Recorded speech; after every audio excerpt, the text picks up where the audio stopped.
অসমকাষ্ট YouTube চেনেলৰ অন্য এটা নতুন ভিডিঅ'ত আপোনালোক সকলোকে স্বাগতম জনাইছোঁ আৰু আজি হ'ল 21 ফেব্ৰুৱাৰী। আজিৰ দিনটোৰ কেইবাটাও গুৰুত্বপূৰ্ণ খবৰ আপোনালোকৰ লগত শ্বেয়াৰ কৰিবলৈ ওলাইছোঁ। আজিৰ দিনটোত বহুখিনি গুৰুত্বপূৰ্ণ খবৰ একেলগে আপোনালোকৰ লগত এটা ভিডিঅ'তে শ্বেয়াৰ কৰা হ'ব।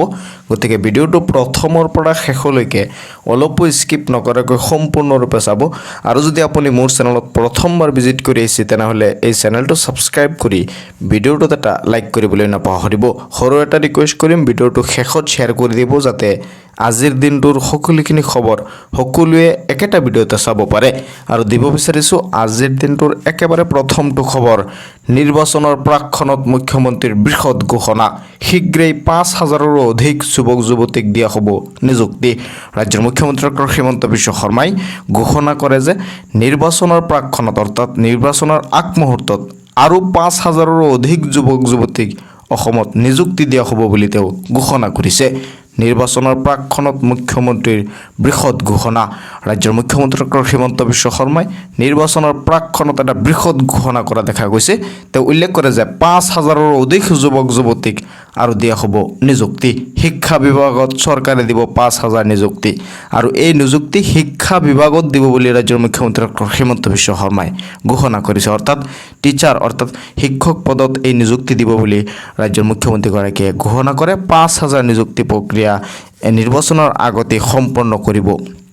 বিগত ৫ বছৰত ১,৫৯,০০০ৰো অধিক চৰকাৰী নিযুক্তি সম্পন্ন হৈছে বুলি ৰাজ্যৰ মুখ্যমন্ত্ৰী ডক্টৰ হিমন্ত বিশ্ব শৰ্মাই ঘোষণা কৰিছে। ২০২১ চনত ২,৯৪৪টা নিযুক্তি সম্পন্ন হৈছিল আৰু ২০২২ চনত ৩৩,০৫৮টা নিযুক্তি সম্পন্ন হৈছিল আৰু ২০২৩ চনত ৪৪,৯৮৮টা নিযুক্তি সম্পন্ন হৈছিল আৰু ২০২৪ চনত ৩৩,৬৬৪টা নিযুক্তি সম্পন্ন হৈছিল আৰু ২০২৫-২৬ বৰ্ষত অৰ্থাৎ বৰ্তমানলৈকে ৪২,০০০ চাকৰি চৰকাৰে দিছে বুলি ৰাজ্যৰ মুখ্যমন্ত্ৰী ডক্টৰ হিমন্ত বিশ্ব শৰ্মাই সদৰি কৰিছে। চৰকাৰী নিযুক্তিৰ সংখ্যাই স্পৰ্শ কৰিব ১,৬৬,০০০ৰো অধিক। নিৰ্বাচনৰ প্ৰাকক্ষণত মুখ্যমন্ত্ৰীৰ বৃহৎ ঘোষণা, ৫,০০০ৰো অধিক যুৱক যুৱতীক আকৌ নিযুক্তি দিব বুলি ৰাজ্যৰ মুখ্যমন্ত্ৰী ডক্টৰ হিমন্ত বিশ্ব শৰ্মাই ঘোষণা কৰিছে। শিক্ষা বিভাগক চৰকাৰে এই ৫,০০০ নিযুক্তি দিব বুলি তেওঁ ঘোষণা কৰে। ৫,০০০ৰো অধিক যুৱক যুৱতীক দিয়া হ'ব নিযুক্তি। দিব বিচাৰিছোঁ আন এটা গুৰুত্বপূৰ্ণ খবৰ আৰু এই খবৰটো কৃষকসকলক লৈ আহিছে। জালিয়াতিৰে নাম সন্নিৱিষ্ট কৰা ভুৱা কৃষকক সাৱধান কৰি দিছে। অৰ্থাৎ যিসকলে PM কিষাণৰ বাবে জালিয়াতিৰে তেওঁলোকৰ নাম অন্তৰ্ভুক্ত কৰিছিল সেইসকল কৃষকক ইতিমধ্যে সাৱধান মানি দিয়া হৈছে। সেইসকলৰ নাম কৰ্তন কৰা হ'ব আৰু কৰ্তন হ'ব জালিয়াতিৰে নাম সন্নিৱিষ্ট কৰা ভুৱা কৃষকসকলৰ নাম। PM কিষাণৰ ২২ নং কিস্তিৰ ধন পাবলৈ সাজু হওক প্ৰকৃত কৃষকসকল। কাৰণ PM কিষাণৰ ২২ নং কিস্তিৰ ধন চৰকাৰে অতি সোনকালেই মুকলি কৰিবলৈ গৈ আছে আৰু ইতিমধ্যে যোগ্য হিতাধিকাৰীৰ এখন তালিকাও প্ৰস্তুত কৰিছে আৰু সেই হিতাধিকাৰীৰ তালিকা মতেহে চৰকাৰে এই ২২ নং কিস্তিৰ ধন প্ৰকৃত হিতাধিকাৰীসকলক দিয়া হ'ব। এই মাহতে বা মাৰ্চ মাহৰ আৰম্ভণিতে সোমাব পাৰে PM কিষাণৰ ২২ নং কিস্তিৰ ধন। এই মাহৰ শেষৰ ফালে নহ'লে মাৰ্চ মাহৰ প্ৰথমতে আপুনি PM কিষাণৰ ২২ নং কিস্তিৰ ধন পাবলৈ সক্ষম হ'ব। প্ৰতিগৰাকী কৃষকৰ একাউণ্টত জমা হ'ব ২,০০০কৈ টকা। আপুনিও সাজু হওক PM কিষাণৰ ২২ নং কিস্তিৰ ধন ল'বলৈ। নতুন নিয়মেৰে এইবাৰ দেশৰ কৃষকৰ একাউণ্টত জমা হ'ব ধন। আজিয়েই কৰি লওক আপুনি eKYC আপডেট।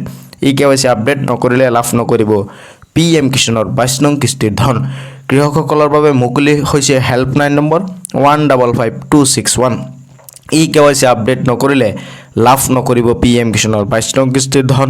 কৰ্তন হ'ব জালিয়াতিৰে নাম সন্নিৱিষ্ট কৰা ভুৱা কৃষকসকলৰ নাম। যিসকলে নেকি জালিয়াতিৰে তেওঁলোকৰ নাম সন্নিৱিষ্ট কৰিছিল সেইসকলৰ নাম ইতিমধ্যে কৰ্তন কৰা হৈছে আৰু প্ৰকৃত হিতাধিকাৰীক লৈ চৰকাৰে এখন নতুন তালিকা প্ৰস্তুত কৰিব আৰু সেই তালিকা মতেহে এই PM কিষাণৰ ২২ নং কিস্তিৰ ধন বিতৰণ কৰা হ'ব। দিব বিচাৰিছোঁ আন এটা গুৰুত্বপূৰ্ণ খবৰ, ভূপেন বৰাক লৈ পুনৰ মুখ্যমন্ত্ৰীৰ ডাঙৰ মন্তব্য। নিৰ্বাচন খেলিব ভূপেন বৰাই। ভূপেন বৰাই বিজেপিৰ পৰা নিৰ্বাচন খেলিব বুলি ৰাজ্যৰ মুখ্যমন্ত্ৰী ডক্টৰ হিমন্ত বিশ্ব শৰ্মাই ঘোষণা কৰিছে। ২ এদিনতে ভূপেন বৰাৰ বাবে চূড়ান্ত হ'ব সমষ্টি আৰু তেওঁ উল্লেখ কৰে যে ২ এদিনৰ ভিতৰতে ভূপেন বৰাৰ বাবে সমষ্টি নিৰ্ধাৰণ হ'ব। কোনটো সমষ্টিৰ পৰা ভূপেন বৰাই ২০২৬ত ইলেকশ্যন খেলিব সেই সমষ্টিও ৰাজ্যৰ মুখ্যমন্ত্ৰী ডক্টৰ হিমন্ত বিশ্ব শৰ্মাই নিৰ্ধাৰণ কৰিব বুলি তেওঁ ঘোষণা কৰিছে। কোন সমষ্টিত নিৰ্বাচন খেলিব লোৱা হ'ব সিদ্ধান্ত। 2 দিনৰ ভিতৰতেই আপুনি গম পাই যাব যে ভূপেন বৰাই কোন সমষ্টিৰ পৰা নিৰ্বাচন খেলিব। 22 ফেব্ৰুৱাৰীত আনুষ্ঠানিকভাৱে যোগদান কৰিব বিজেপিত। ভূপেন বৰাই 22 ফেব্ৰুৱাৰীত আনুষ্ঠানিকভাৱে বিজেপিত যোগদান কৰিব। যোগদানৰ বাবে সাজু হৈছে ভূপেন বৰাৰ সৈতে হাজাৰ হাজাৰ লোক।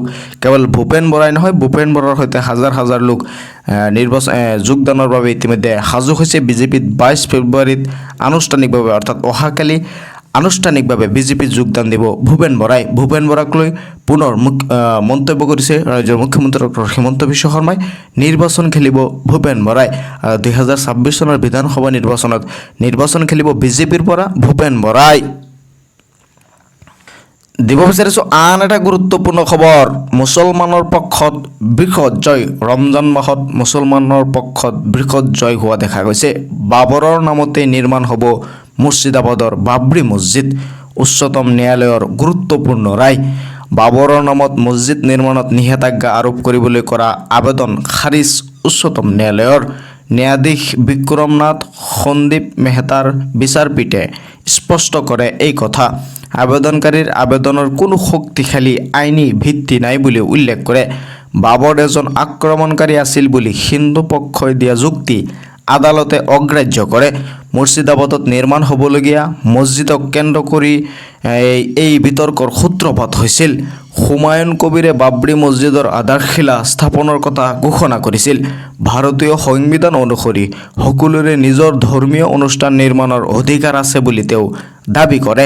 মছজিদৰ লগতে একেটা স্থানতে এখন চিকিৎসালয় আৰু এখন বিশ্ববিদ্যালয় নিৰ্মাণৰ পৰিকল্পনাও কৰা হৈছে।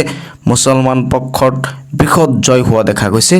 বাবৰৰ নামতে নিৰ্মাণ হ'ব মুৰ্ছিদাবাদৰ বাবৰি মছজিদ।